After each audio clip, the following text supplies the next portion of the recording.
கொஞ்சம் வைத்தியம் பார்த்துருக்கார். என்னோட பிரச்சனை தெரியும், இருந்தும் இன்னைக்கு கூப்பிட்டார். நான் அதுக்கு சொன்னேன், ராமர் ஒரு தடவை இந்த வில்லை வந்து தவளை மேலே வச்சுட்டார். அந்த தவளை மாட்டுக்கும் பொறுத்துட்டு வேதனையோடு இருந்தது. அதை பார்த்தோன்னே பதறி போய் எடுத்தார் தவளையை. அந்த வில்லை எடுத்துட்டு சொன்னார், என்ன நீ வந்து என் பேரை சொல்லி கூப்பிட்டுருக்கூடாதோ, நான் எடுத்திருப்பேன்னு.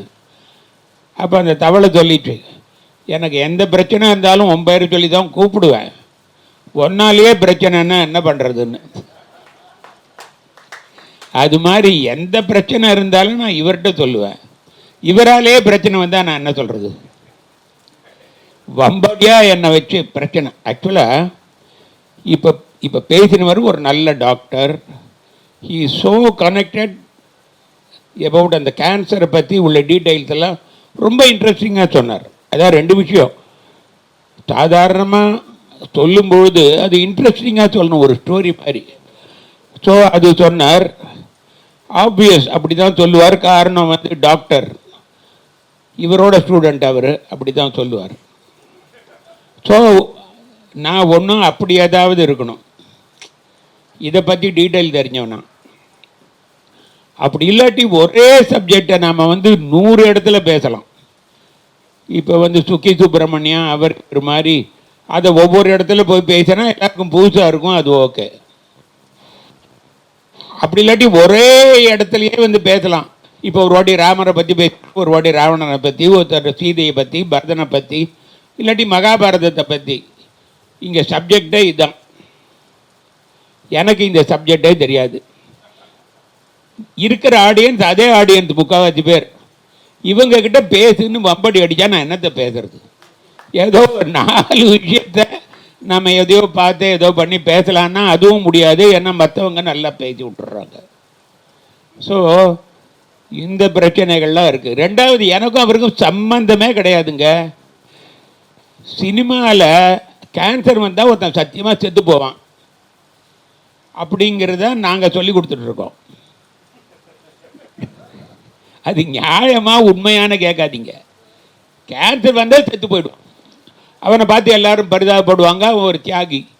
அவன் அப்படியே குடிச்சுட்டே வந்து அவன் இருப்பான், அவன் லவ்வர் வந்து இல்லைன்னு போய் சொல்லி பண்ணணும், ஏதோ கூத்தடிப்போம். அவரை பொறுத்த மட்டும் கேன்சருங்கிறது ஒரு வியாதியே கிடையாது. ஏன்னா ஃபஸ்ட்டு ப்ரிவென்ஷன், அது வராமல் பார்த்துக்கிறதுக்கு என்னன்னு அவருக்கு தெரியும். ரெண்டாவது, அது ஆரம்பத்தில் வந்தால் அதை எப்படி க்யூர் பண்ணணும்னு தெரியும். மூணாவது, கொஞ்சம் அதிகமாக இருந்தால், அவர் என்கிட்ட சொன்ன வார்த்தை, கேன்சரால் ஒருத்தன் சாக மாட்டான், சாவான். கேன்சர் வந்து டியூ டு கேன்சர் அவன் சாக மாட்டான். அவனுக்கு வேறு ஏதாவது வந்து அந்த வியாதியில் போவான், கேன்சர் இருக்கும், அவன் அப்படி ட்ரீட் பண்ணலாம். 4th ஸ்டேஜ் இருந்தால் ஆம்பியூட் பண்ணி எடுத்து அது மெலிக்னண்ட்டாக இல்லாட்டி அது சாதாரண கட்டியான்னு பார்க்குற மாதிரி உள்ளது இருந்தால், அது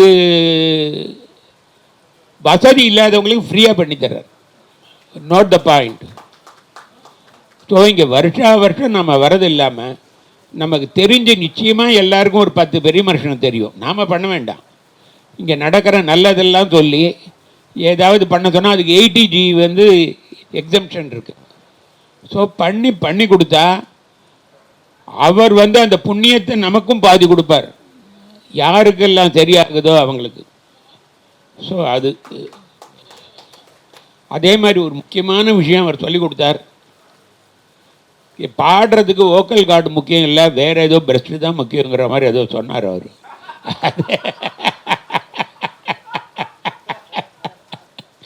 ஏன்னா அதுதான் ரொம்ப முக்கியம்ன்ற மாதிரி சொன்னார். எனக்கு தெரியல, இப்போ அவர் சொன்னது எனக்கு நல்ல இன்ஃபர்மேஷன். ஆனால் இதுதான் முக்கியம்னு செத்து போனவங்களாம் இருந்தாங்க. ஸ்ரீவித்யான்னு நடிகை எனக்கு ரொம்ப வேண்டியவங்க. அவங்களுக்கு கேன்சர்னு முன்னாடியே தெரியும், அதை ஆம்பியூட் பண்ணிருக்கலாம். அவங்க பண்ணாமல் அதை போத்தி வச்சுட்டு இருந்து அது அவங்களோட மிகப்பெரிய ப்ளஸ் பாயிண்ட்டுன்னு. இவரை மாதிரி இருந்தால், நம்ம விஜயராகவன் சார் மாதிரி இருந்தால் செவிட்லேயே 4 கொடுத்து அவங்களுக்கு அனிஸ்தீசியா கொடுத்து எடுத்திருப்பார். எடுத்து 2 பந்தை விட்டு வச்சுருப்பார். ஏன்னா அது எவ்வளவு டேஞ்சர்னு தெரியும். இவங்களுக்கு வந்து பிரஸ்ட்டில் ஏதோ பிரச்சனை இருந்தது, நான் எடுத்தேன், லேபுக்கு அமிச்சோம், அது மெல்கினட்லன்னு வந்துடுச்சு. சந்தோஷம். சி பியூட்டிங்கிறதே பேசிக்காக ஹெல்த்து தான், அதுக்கப்புறம் தான் மற்றதெல்லாம். இல்லை என்ன இவர் பெருசாக பிடிக்கிட்டார் நான் கேட்குறேன். ஒரு டாக்டர் அவர் வேலையை பார்க்குறார், அவரோட ஆனிவர்சரி கொண்டாடினார் அப்படிங்கிறது இல்லை. மதர் தெரசாவுக்கு மேலே இருக்கார் இவர். ஏன்னா மதர் தெரசா அவங்கள பார்த்துட்டார், ட்ரீட்மெண்ட் பண்ணல, அவங்களுக்கு தெரியாது. அது அவங்க கூட இருந்துட்டு அவங்களோட வந்து அவங்கள குளிப்பாட்டி விட்டு அவங்கள அதெல்லாம் பார்த்துட்டு இருந்தார். ஆனால் இவங்கெல்லாம் சொன்னாங்களே அந்த நோய் நாடி, அதில் பண்ணி கடைசியில் உள்ளது வரைக்கும் பண்ணி முடிச்சுட்டு தான் அனுப்புகிறார் அவர். இதனாலேயே இவர் தெரிஞ்ச ரொம்ப பேர் ஒரு அளவுக்கு மேலே பக்தி வந்தால் காலில் விழணும் இல்லையா, அந்த மாதிரி அவர் கேன்சருக்கு மட்டுமே இல்லை, எந்த உடம்பு வந்தாலுமே இவர்கிட்ட வந்துடுறோம், இன்க்ளூடிங் மை செல்ஃப். ஒரு கோல்டு, இந்த மவுளியோட தம்பி இருக்கான் காந்தூல்லாம், அதே தான், ஒருத்தருக்கு உடம்பு வந்தது, இது இல்லை குழந்தைக்கு மித்த எது இருந்தாலும் இவர்கிட்ட வரும். இவருக்கு எல்லா ட்ரீட்மெண்ட்டும் பண்ணுவார். அதான் தமாஷ். அவர் வாழ்க்கையில் டைம் ஸ்பெண்ட் பண்ணுறது வாக்கிங்க்கு, அதை தவிர மிச்ச அத்தனை விஷயமும் அவர் வந்து டெடிக்கேட்டட் டு ஹிஸ் ப்ரொஃபஷன். அதனால் அது ப்ரொஃபஷனே இல்லை. காலையில் வந்தால் ராத்திரி 9 மணிக்கு ஃபோன் பண்ணால் ஃபோன் எடுக்கிறார், சார் கேட்டால் கிளினிக்கில் இருக்கேன்றார். மிச்ச நேரம் இங்கேயே ஒரு கிச்சன் இருக்குது, அதில் அந்த பேஷண்ட்ஸுக்கெல்லாம் என்னெல்லாம் பண்ணணும், எவ்வளோ உப்பு போடணும், எவ்வளோ இது பண்ணணும், அங்கே போய் நின்றுட்டுருக்கார். நான் நினச்சிட்டு இருந்தேன் ரொம்ப நாள், அது வந்து தனியாக இவரோட கேபின் போல் இருக்கு, அங்கே ஏதோ வச்சு இருப்பார்னு. அவரோட என்டர்டெயின்மெண்ட் அதான், அங்கே போய் அவங்களோட நின்று இந்த லேவாதேவி, இந்த பஞ்சாயத்து, இதில் வந்து சால்ட் ஜாஸ்தி இருக்கா, இதில் நாம் இங்கே பேசுறது கூடாது. நான் சொன்ன மாதிரி Mother Teresa most deserve. Why not mister Vijayaraghavan? இவங்களுக்கு நம்ம ஒரு பத்மபூஷன், பத்மஸ்ரீ ஏன் கொடுக்கக்கூடாதுங்கிறேன். ஏன்னா வேலையாக பார்க்குறவங்களுக்கு கொடுக்க வேண்டாம். இப்போ நான் என் ப்ரொஃபஷனை வேலையாக பார்க்குறேன், கேமரா முன்னாடி போய் இங்கே சிரிக்கிறதே சிரிக்கிறேன், அந்த மாதிரி உள்ளது ஓகே, அதுவே வேறு.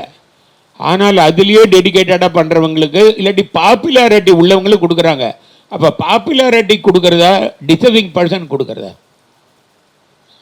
இங்கெல்லாம் நீங்கள் வெறும் வேடிக்கை பார்க்குறதுக்கோ கேட்குறதுக்கோ இல்லை, அட்லீஸ்ட் ஒரு மினிமம் கைத்தட்டியாவது டோக்கன் ஆஃப் அப்ரிசியேஷன் கொடுக்கணும். ஏன் அது நடக்க மாட்டேங்கிறதுனே புரியல எனக்கு. நம்ம மோடிஜி எல்லாத்தையும் தேடி தேடி கொடுக்குறாருன்னா இவர் கொடுக்கணும் சார், அதுக்கு அவர் காதில் ஏதாவது வேணும், அது நம்மள மாதிரி உள்ளவங்க பேசணும். அவரை பற்றி பேசிக்க மாட்டார். இதுக்கெல்லாம் லாபிங் இருக்குது, அது எதாவது பண்ணி ஆகணும். வேற கேன்சரை பற்றி அவங்கள எல்லாத்தையும் பேசிட்டாங்க, அதனால் நன்றி இதுக்கு கூப்பிட்டது. அதே மாதிரி மேடம், இவங்க ஒய்ஃப், அவங்கள சொல்லாமல் இருக்கவே கூடாது. அவங்க இவருக்கு ஹெல்ப் பண்ணிட்டு இருக்காங்கன்னு நினச்சா, அவங்க அனஸ்டீஷியனா, அவங்க பெரிய ப்ரொஃபஸராக இருக்காங்க. அவங்க பையன் இவருக்கு எப்போனாலும் அவர் சேர் எடுத்து போடுறதுலேருந்து ஆப்ரேஷன் முக்கியமாக வேணுங்கிற வரைக்கும் அவர் பண்ணிகிட்ருக்கார். அவர் ஒய்ஃபும் வந்து அவ்வளோ பெரிய ஆள் போல் இருக்கு, அவங்களும் டாக்டர் போல் இருக்கு. So very gifted family.